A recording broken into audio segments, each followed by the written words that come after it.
Italia, negeri yang menjadikan sepak bola lebih dari sekadar permainan. Dalam sejarah panjangnya, Italia dikenal sebagai bangsa yang melahirkan para jenderal lini belakang bek-bek legendaris yang tak hanya menghalau bola, tapi juga menaklukkan rasa takut lawan. Mereka menjaga gawang seperti menjaga harga diri bangsa. Dari Baresi hingga Maldini, dari Cannavaro hingga Nesta, Italia adalah benteng sepak bola dunia. Namun seiring waktu, identitas itu berubah. Dunia menyaksikan pergeseran besar. Dari kaki-kaki yang menekel, ke otak-otak yang mengatur. Dari benteng pertahanan ke ruang strategi. Hari ini, Italia tetap berada di puncak peradaban sepak bola, bukan lagi karena bek-beknya, tetapi karena pelatih-pelatih briliannya yang merajai taktik dan membentuk masa depan. Dan disinilah kisah tentang transformasi itu dimulai. Dulu, jika seseorang menyebut nama Italia dalam percakapan tentang sepak bola, maka satu hal yang langsung terlintas adalah pertahanan. Negara ini dikenal sebagai rumah dari para bek terbaik yang pernah menginjakkan kaki di lapangan hijau. Mereka bukan sekadar pemain belakang, mereka adalah penjaga martabat, arsitek lini belakang yang menjadikan pertahanan sebagai seni. Italia adalah tanah kelahiran Catenaccio, sistem bertahan legendaris yang menjadi momok bagi tim-tim ofensif dari penjuru dunia. Di era keemasan sepak bola klasik, Franco Baresi menjadi simbol keanggunan dan kekuatan dalam satu tubuh bersama AC Milan. Ia menjadi ikon pertahanan modern dengan gaya bermain yang nyaris sempurna. Lalu muncullah Paolo Maldini, pewaris tahta elegansi bertahan. Bagi banyak orang, Maldini bukan hanya bek, ia adalah penyair dalam dunia sepak bola. Tidak banyak pemain bertahan yang mampu membuat penonton terpukau hanya dengan sapuan bola atau posisi tubuh yang tak pernah salah. Kemudian ada Alessandro Nesta, bek dengan ketenangan esensial dan tackling presisi. Fabio Cannavaro, sang kapten Piala Dunia 2006, membuktikan bahwa tinggi badan bukan penghalang untuk menjadi bek terbaik dunia. Dengan insting luar biasa, lompatan akurat, dan jiwa kepemimpinan yang kuat, Cannavaro menjadi satu-satunya bek dalam sejarah yang meraih Ballon d'Or setelah era Franz Beckenbauer.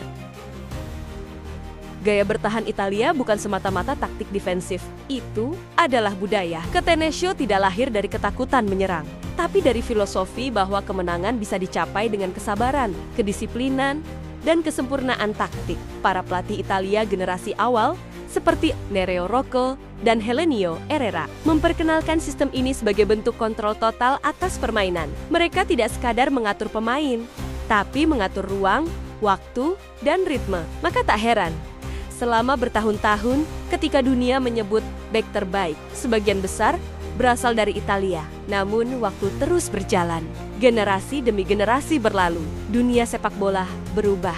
Skema permainan semakin dinamis.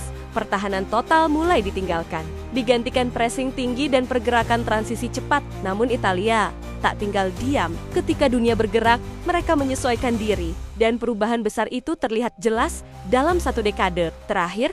Italia bukan lagi hanya dikenal sebagai penghasil bek terbaik, tapi juga menjadi pusat lahirnya pelatih-pelatih jenius dunia. Lihatlah ke sekeliling dunia sepak bola hari ini. Di hampir setiap klub elit Eropa ada jejak pelatih Italia. Dari nama-nama klasik hingga era modern, Italia menunjukkan bahwa kekuatan mereka kini terletak di pinggir lapangan, di kepala pelatih, bukan hanya di kaki pemain.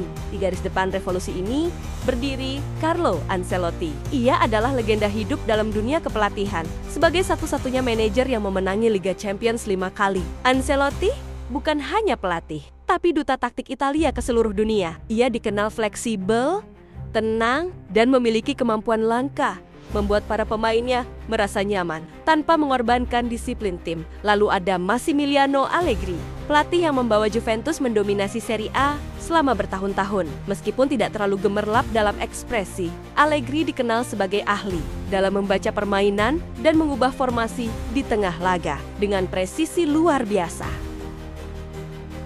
Roberto Mancini, pelatih yang membawa Italia juara Euro 2020, juga menjadi bukti evolusi kepelatihan Italia. Ia melepaskan Italia dari stigma bertahan mati-matian dan menjadikannya tim yang berani menguasai bola, menyerang, dan bermain cantik. Timnya di Euro tidak hanya sukses secara hasil, tapi juga secara estetika. Italia kembali dicintai bukan karena pertahanannya, tapi karena semangat menyerangnya. Dan jangan lupakan Luciano Spalletti, pelatih yang sukses membawa Napoli meraih Scudetto pertama dalam lebih dari 30 tahun. Dengan gaya menyerang, high pressing, dan filosofi bermain cepat, Spalletti membuktikan bahwa pelatih Italia tidak lagi kaku.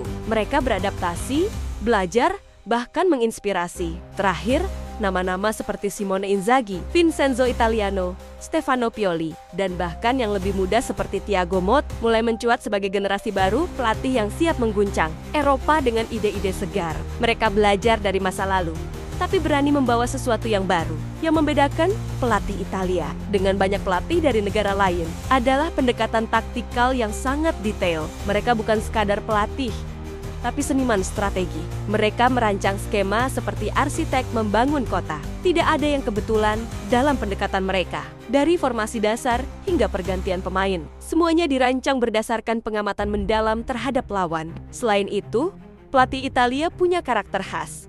Ketenangan dalam tekanan. Mungkin karena pengaruh budaya taktik dan filosofi hidup yang dijalani dengan emosi yang terkendali. Mereka tahu kapan harus bertahan, kapan harus menyerang, dan kapan harus menunggu. Mereka tidak terburu-buru, tapi juga tidak pasif. Inilah warisan dari Catenaccio yang telah bertransformasi menjadi seni manajemen modern.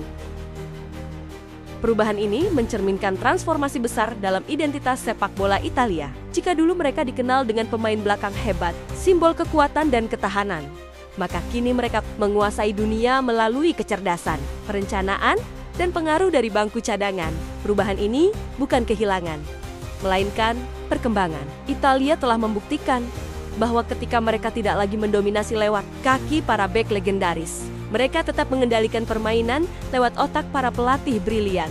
Sebuah evolusi dari tubuh ke pikiran, dari otot ke otak, dari lapangan ke garis pinggir. Dunia boleh berubah, taktik boleh berganti, formasi boleh beradaptasi, tapi satu hal tak berubah.